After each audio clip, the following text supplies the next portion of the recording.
নতুন শিক্ষাক্রমের ষষ্ঠ এবং সপ্তম শ্রেণীর সম্মানিত শিক্ষার্থীদের মূল্যায়নের জন্য যে নৈপুণ্য অ্যাপে বিআই এবং পিআই তথ্য ইনপুট দেওয়ার কথা, আপনারা কিভাবে এই তথ্যগুলো অ্যাপসে বা ওয়েব ভার্সন যেটা ল্যাপটপ বা কম্পিউটার দিয়ে কীভাবে আপনারা ইনপুট দিবেন সেই বিষয়টি আমি দেখাচ্ছি।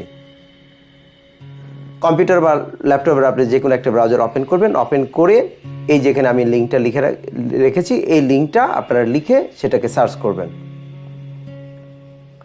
সার্চ করলেই আপনারা এই যে নৈপুণ্য এরকম একটা শিরোনামের এরকম একটা ইন্টারফেস পাবেন। ইন্টারফেস পেলে আপনারা এখানে দেখেন যেখানে লগ ইন, ইউজার টাইপ, শিক্ষক আর বিষয়ভিত্তিক শিক্ষকের আইডি। এটা প্রত্যেকটা শিক্ষক আপনারা ইতিমধ্যেই আপনাদের লগ ইন যে আইডি এবং পিন নাম্বার বা পাসওয়ার্ড আপনারা পেয়েছেন, সেই আপনাদের নিজস্ব যে আপনাদের যে আইডি এবং পিন নাম্বার আছে সেটি আইডি এবং পিন দিয়ে দিবেন। তারপরে যে লগ ইন করুন এই অপশনটিকে ক্লিক করবেন। আমি এটা ক্লিক করলাম, আমার ইউজার আইডি এবং পিন নাম্বার দিয়েছি। এখানে এই যে আমি আমার যে প্রোফাইলটা আমরা দেখতে পাচ্ছি। লগ ইন করার পরে আপনারা এরকম একটা ইন্টারফেস দেখতে পাবেন। আমরা শিক্ষার্থীদের মূল্যায়ন করব। আমি যেহেতু ইংরেজি শিক্ষক ষষ্ঠ এবং সপ্তম শ্রেণীতে পড়াই, আমি ষষ্ঠ এবং সপ্তম শ্রেণীর শিক্ষার্থীদের মূল্যায়ন করব। এখানে আপনারা যে প্রথম পাতা, রিপোর্ট, শিক্ষক, শিক্ষার্থী, শ্রেণী, বিভিন্ন অপশনে যে আপনারা তথ্য দেখতে পাচ্ছেন এবং ডানের কোণায় দেখতে পাচ্ছেন যে মূল্যায়ন শুরু করুন। এখন আমি যদি এখনই মূল্যায়ন শুরু করতে চাই তাহলে আমি এই মূল্যায়ন শুরু করুন অপশনটা ক্লিক করব। আমরা শুরু করলাম। এটা একটু লোড হতে সময় নিচ্ছে। হ্যাঁ, এটা আচ্ছা, এই শুরু করানোর পরে আমরা এই যে এরকম একটা পেজ আমরা পেলাম। এখানে দেখা যাচ্ছে সপ্তম শ্রেণী, ষষ্ঠ শ্রেণী বি শাখা, এখানে দিবা শাখা, এ শাখা, এরকম বিভিন্ন শাখা থাকতে পারে। যেভাবে আপনারা তথ্য ইনপুট দিয়ে রাখবেন সেভাবে আপনারা তথ্য দেখতে পাবেন।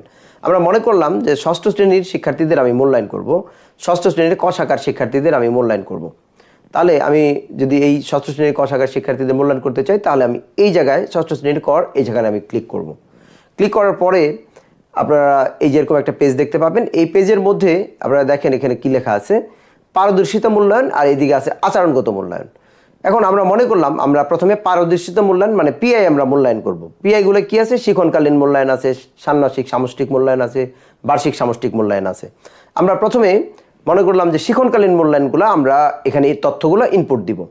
শিক্ষণকালীন তথ্য ইনপুট দিলে এখানে আমরা ক্লিক করলাম। ক্লিক করার পরে যে দেখা যায় নিচে আমাদের এই ষষ্ঠ শ্রেণীর শিক্ষার্থীদের যে টেক্সটের যে টোটাল যে এক্সপিরিয়েন্সগুলো, প্রত্যেকটা এক্সপিরিয়েন্সের শিরোনাম আপনারা দেখতে পাবেন। এই শিরোনামগুলো দেখতে পাবেন। প্রথমে ছিল যে 1 নম্বর শিরোনাম যেটা ছিল experience number, talking to people. Talking to পিপলের মধ্যে ক্লিক করবেন, বা যেখানে দ্বিতীয়টা ছিল লিটল থিংস, আমরা টকিং টু পিপলের মধ্যে ক্লিক করলাম। ক্লিক করার পরে টকিং টু পিপলের মধ্যে আমরা একটা পিআই পেলাম, 6.1.1 student interact using words and appropriate expression according to the specific situation. এই যে এটা আমরা পেলাম। এই পিআইটা আমরা যখন মূল্যায়ন করতে গেলে এই পিআইয়ের উপরে আমরা ক্লিক করব। ক্লিক করলে আমাদের এই যে শিক্ষার্থীদের তথ্য, আমরা আগেই যে তথ্যগুলো আমরা ইনপুট দিয়ে রেখেছিলাম, আমরা যে বাম পাশে শিক্ষার্থীদের নাম, রোল নাম্বার, এগুলো আমরা দেখতে পাচ্ছি। যেমন আমাদের প্রথম শিক্ষার্থী মারিয়া, রোল নাম্বার 1। এখন এই যে 6.1 পিআইটা, 6.1-এ এই শিক্ষার্থী কি পেয়েছিল? আমরা আগে এই যে শিক্ষার্থীদের তথ্য, এই যে মূল্যায়ন যে শিট ছিল, এই রেকর্ড আমরা সংরক্ষণ করেছি। সেই সংরক্ষণ করে আমরা মনে করলাম মারিয়া এই শিক্ষণকালীন মূল্যায়নে 6.1.1-এ সে কি পেয়েছিল? বৃত্ত পেয়েছিল। আমরা বৃত্তর মধ্যে ক্লিক করে দিলাম। ক্লিক করলেই যে গ্রিন হয়ে গেছে। এভাবে প্রত্যেকটা শিক্ষার্থীদের কোন মানে এই পিআইয়ের মধ্যে কোন পর্যায়ে ছিল সেটা আপনারা ক্লিক করে করে এভাবে সিলেক্ট করবেন। যদি মনে হয় যে এটা ভুল সিলেক্ট করা হয়ে গেল তাহলে এটা আরেকটা ক্লিক করলে কিন্তু এটা চলে যাবে, তখন আপনারা নতুনটা করতে পারবেন, বা অন্যটার মধ্যে যে আপনি ক্লিক করলেন ওইটা সিলেক্ট হয়ে গেল। যেমন দ্বিতীয় শিক্ষার্থী আরমিন, এই আমাদের যে শিক্ষার্থী রোল নাম্বার 2 আরমিম, সে 6.1.1-এ সে কী পেয়েছিল? সে যা পেয়েছিল, যদি মনে করলাম সে ত্রিভুজ পেয়েছিল, সে ত্রিভুজের মধ্যে ক্লিক করলাম। এভাবে আপনারা প্রত্যেকটা শিক্ষার্থীর তথ্য এভাবে আপনারা কী করবেন, তথ্য আপনারা এভাবে সিলেক্ট করে করে, যেমন রিয়ামণি কী পেয়েছিল, মনে করলাম যেটা বৃত্ত পেয়েছিল। এভাবে সব শিক্ষার্থীর তথ্যগুলো আপনারা সিলেক্ট করবেন। সিলেক্ট করার পরে আপনারা এই যেখানে দুইটা অপশন দেখতে পারবেন, একটা হলো খসড়া সংরক্ষণ করুন, একটা জমা দিন। খসড়া সংরক্ষণ করুন মানে যদি আপনার কোনো কাজ অর্ধেক করে আপনারা রেখে যেতে চান তাহলে এটা খসড়া সংরক্ষণ করুন, এটা ক্লিক দিবেন, সেটা সেভ হয়ে যাবে। আচ্ছা, আবার যদি মনে করেন এটার খসড়া সংরক্ষণ করে রাখলেন, পরবর্তীতে আমি রিচেক করে দেখবো যে এটা সব কিছু ঠিকঠাক আছে কিনা, তারপর যদি ঠিক থাকে তারপর আমি জমা দিন। আপনারা কিন্তু জমাই দিতে হবে। তাই আপনার খসড়া সংরক্ষণ করার সুবিধাটা হলো আপনার কোনো কাজ অর্ধেক করে এটা সেভ করে রাখতে পারবেন, যদি আপনারা কিংবা পুনরায় এটা রিচেক করতে পারবেন।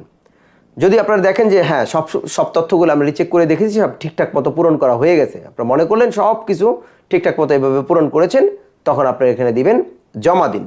জমা দিন ক্লিক করলে জমা দিন হয়ে যাবে। তারপরে যদি আপনারা মনে করেন যে কোনো শিক্ষার্থী যদি কোনো তথ্য ইনক্লুড করেন নাই, তাহলে কেন আপনার তথ্য দেন নাই সেটার একটা কারণ আমরা এখানে জমা দিনে ক্লিক করে দেখছি কি আসছে। হ্যাঁ, জমা দিনে ক্লিক করার পরে আমরা দেখছি যে এই যে কতগুলো শিক্ষার্থীর তথ্য আমরা দেইনি, যে সূরা ইয়াসিন আমরা তথ্য দেইনি। হ্যাঁ, আমরা পেছনে আমরা দেখছি, আমরা পেছনে একটু দেখে নিচ্ছি। আমরা এখানে যে তথ্যগুলো,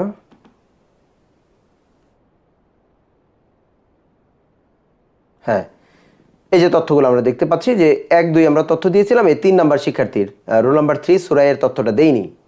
হ্যাঁ, তথ্য আমরা দেইনি, এই জন্য আমাদের এখানে কি দেখাচ্ছে, এই যে সূরা এর রোল নাম্বার 3 আপনি কেন সূরা একে চিহ্নিত করেননি তার কারণ লিখুন। যদি কোনো শিক্ষার্থীর তথ্য এভাবে না দিতে পারেন তাহলে সেক্ষেত্রে এই যে এখানে কারণ লিখে দিতে হবে। কারণ লিখে দিয়ে শেষের দিকে আবার দেখবেন যে খসড়া সংরক্ষণ করুন বা জমা দিন অপশন পাবেন, এখানে জমা দিলেই কিন্তু একেবারে ফাইনালিজ এটা সাবমিট হয়ে যাবে। এভাবে আমি যেহেতু এখন দিতে চাচ্ছি না, আমি এখানে যে পিছনে চলে গেলাম, পিছনে আমি চলে যাচ্ছি।